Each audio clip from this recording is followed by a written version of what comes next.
Here we go with the Kia Knicks postgame show. Elfrid Payton out with a bad hammy, so Derrick Rose got his first start of the year. Big in the first quarter with 11 points, finished the game with 18. Frank Ntilikina, his first game action since December 29th, 7 points and 3 steals. Immanuel Quickley off the bench, 25 points. Alec Burks off the bench, 19 in the fourth quarter, including 5 made threes. Knicks with a season high in points, 140 as they beat the Kings, 140 to 121. A lot of offense tonight. Great to have you with us from our Delta MSG studios. Bill Pito along with Wally Zerbiak. Alan Hahn joins us from his home studio. Monica McNutt is off tonight, so MSG PM will have Kaz and Steve Novak on it, and it's a good night to have Steve Novak on because Alan, the Knicks, season high with 19 made threes, season high 59% shooting. I mentioned the season high in points, and unfortunately we have to get you credit because your stat to watch was spot on. Kings' worst defense in the league, and the Knicks took advantage tonight. Well, I sound so surprised, Bill. I nail it all the time. But this one in particular was too easy. Yeah. This one was too easy. Going into this game, as I told you, the Kings are the worst defensive team in the league, losing 8 in a row. 118.2 is their defensive rating, but on this losing streak, it's 122.3. They're giving up 120 points like left and right. And so for the Knicks, it was the question, can they get to 120? Because their offense had been such a struggle. 39 points in the fourth quarter, that got it done. Even just getting to 70 at halftime was just amazing. So you have to just look at the bench once again and see the contributions you got from that bench. And as we love to look for nicknames, do we maybe have the quick smoke backcourt off the bench with Frank Ntilikina getting into the action, filling in as Derrick Rose moved into the starting lineup. Fun night for the Knicks. They needed it, no doubt about it. And as we said, Wally, this was one of those games. You never say must win, but this felt like one, and they got it done.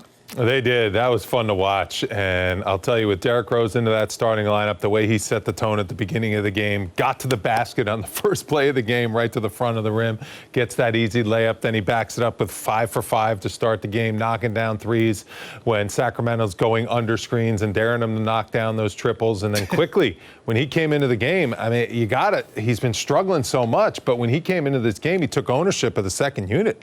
I mean, he completely took over that game when he got his minutes.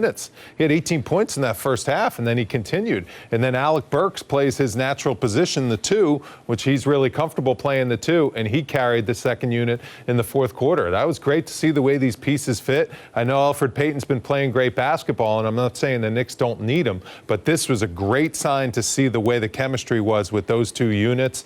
Now, it helped that you're going against the worst defensive team in the league. That's going to make you look good on the offensive end of the floor. But the way the Knicks shot the ball, when they got their open shots, they cashed in. 19 for 36, extremely high percentage. This gives you a lot of hope that the Knicks can become a lot better offensive team as this season wears on.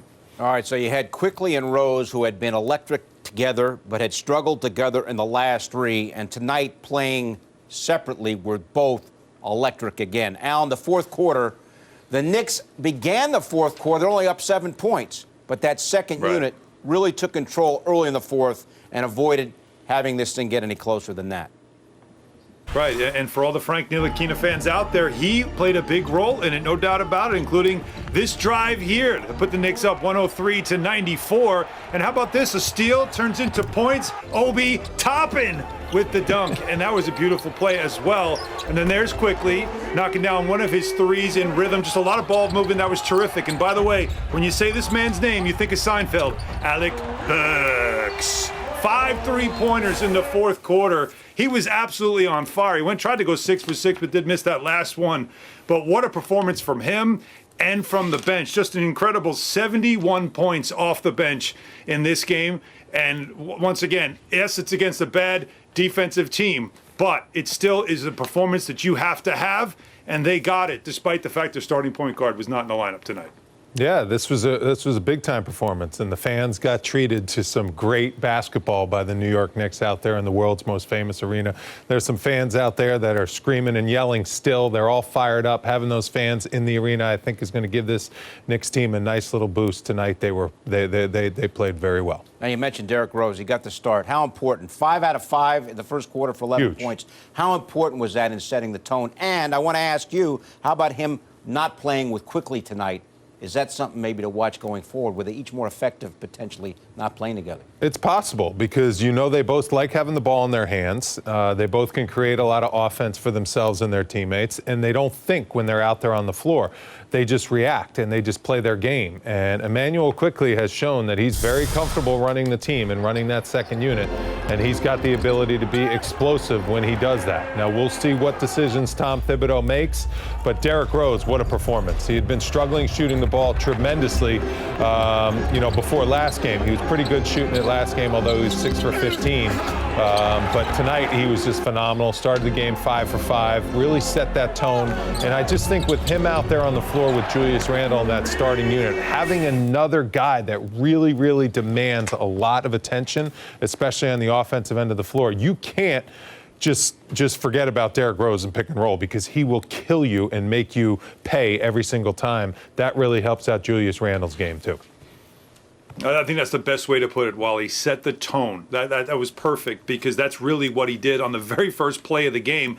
Got to the rim and made sure he put pressure on the defense as he finished at the rim. And then when they tried to go under, he knocked down a couple of threes early on. He was 7 of his first 7 shots in this game. Passed the ball really well, too. Just really got the offense in motion and got it clicking. That part was very important. And I thought also defensively, he fought over screens. He did everything he was supposed to do. Minutes were high for him in this game. You got to keep an eye on that. Almost 28 minutes for him. That's not going to be the norm for him at this point in his career. So we'll see where things go. And, of course, Elfrid Payton's availability on Saturday. Rose, guys, had been 11 for his last 42 over his last 4 games. That's 26%. Tonight, obviously much more effective, 7 of 11 from the floor. And, again, he was perfect in the first quarter, setting the tone for Tom Thibodeau's Knicks, who, again, are within 1 game of 500. His post-game comments next.